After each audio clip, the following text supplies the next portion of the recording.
The Eagles made a decision this offseason that very few people saw coming, my friend, and it could radically change the way this team attacks in 2026. An organization that prided itself on being ahead of the rest of the NFL, on thinking differently, on building a system nobody else could replicate, decided to flip the table. Not to innovate even further, but to follow the same path half the league is already walking. And the player who may pay the highest price for that choice is exactly the one the Eagles can least afford to see struggling. This is an analysis that goes deep into the scheme, the philosophy, and the risks the Eagles are taking with this shift. If you want to understand what is really at stake for the offensive future of Philadelphia, hit that like button right now and subscribe to the channel. Training camp is coming, and this conversation is going to dominate the summer. The NFL has a curious period between minicamp and training camp, a kind of information vacuum where rankings and lists take over the news cycle. And every year, the same theme surfaces in Philadelphia: the lack of respect for the quarterback who kept winning with a system the rest of the league couldn't figure out. In 2024, he had below-average passing numbers by traditional metrics and went out and delivered a Super Bowl LIX MVP performance. The league's response? Tier 2. 10th overall in Mike Sando's poll at The Athletic, 9th on Jeremy Fowler's list at ESPN.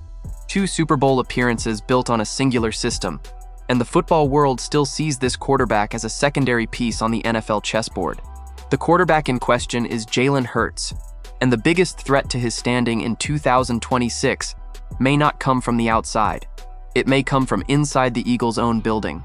For years, the Eagles' offensive system was built around a very clear identity: heavy rushing, zone read options, RPOs that forced linebackers into impossible decisions, and the constant threat of Hurts as an elite runner turning every snap into an unsolvable equation for opposing defenses. It was not a system any quarterback could operate. It was a system built specifically for an athlete like Hurts, a dual-threat quarterback who could win games with both his arm and his legs, who understood the timing of the zone read at an instinctive level, and who made the system cohesive in a way that very few players in the history of the position could have replicated. That system won a Super Bowl. That system came close to winning 2. And then the Eagles decided to walk away from it. According to journalist John McMullen of Sports Illustrated, the Eagles coaching staff has concluded that the rest of the NFL has already caught up to what Philadelphia was doing, and instead of doubling down on what made them unique, they chose to pivot to a scheme in the style of Shanahan and McVay, a more conventional offense, built on wide zone principles, more dependent on the passing game, modeled after what Kyle Shanahan does with the San Francisco 49ers and what Sean McVay built with the Los Angeles Rams. McMullen described this decision as an astonishingly ordinary move for an organization that prides itself as forward-thinking and ahead of the curve. It is a sharp criticism, and it is difficult to argue against. The core problem here goes beyond philosophy. It goes directly to the fit between the new scheme and the player who has to run it. The Shanahan and McVay-style, at its heart, is designed for pocket quarterbacks, players who are fast information processors, who diagnose defenses before the snap, who throw with anticipation and confidence within predetermined structures. Players like Brock Purdy, who dominate that system precisely because it was built to amplify their specific strengths. Jalen Hurts has unique and extraordinary qualities, but operating as a conventional pocket quarterback in a system not built around his strengths is a transition that demands adaptation, and adaptations in the middle of a championship window rarely arrive without a cost. What makes the timing of this shift particularly concerning is the competitive environment surrounding it. The NFC did not stand still this offseason. The Los Angeles Rams brought in Myles Garrett, immediately making themselves one of the most dangerous teams in the conference. The competition has gotten harder, not easier.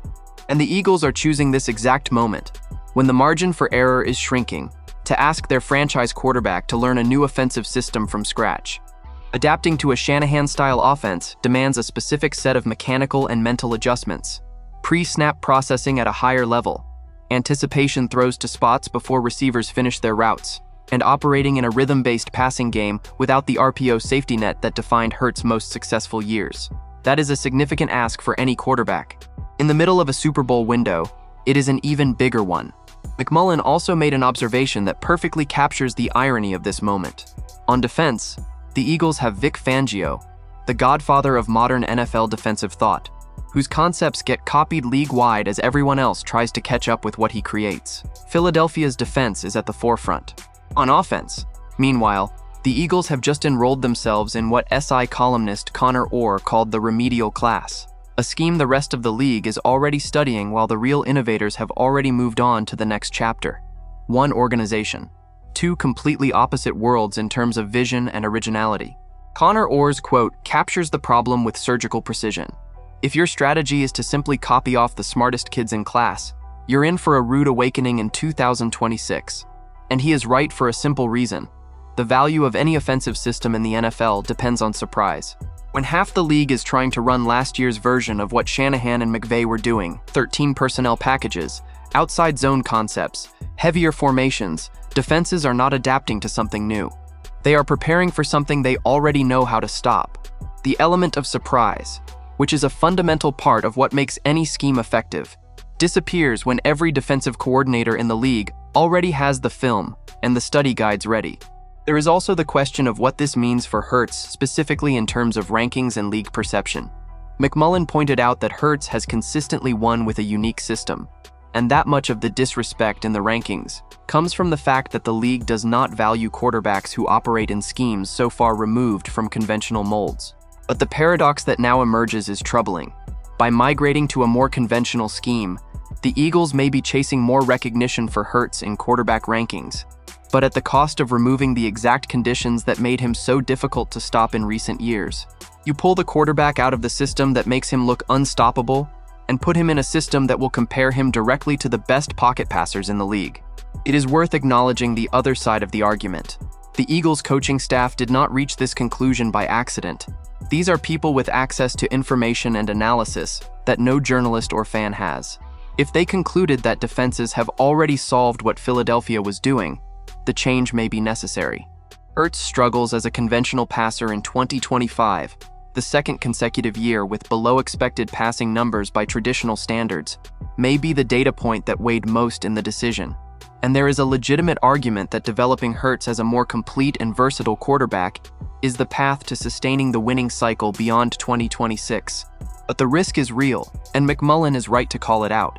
When a team finds a path that works, and the Eagles' path worked in an extraordinary way, the decision to abandon it to chase the trend is always dangerous. The NFL is a copycat league by nature, but the teams that reach the top in a sustainable way are the ones that set the trends, not the ones that follow them. The Eagles were trendsetters. The question that training camp will begin to answer is whether they still are. Do you think the Eagles made the right call by pivoting to the Shanahan and McVay scheme? Or is walking away from the system that won the Super Bowl to follow what half the league is already copying a mistake that is going to cost them in 2026? Drop your opinion in the comments. Don't forget to hit that like button and subscribe to the channel. I'll be back later to keep you updated with the latest Eagles news.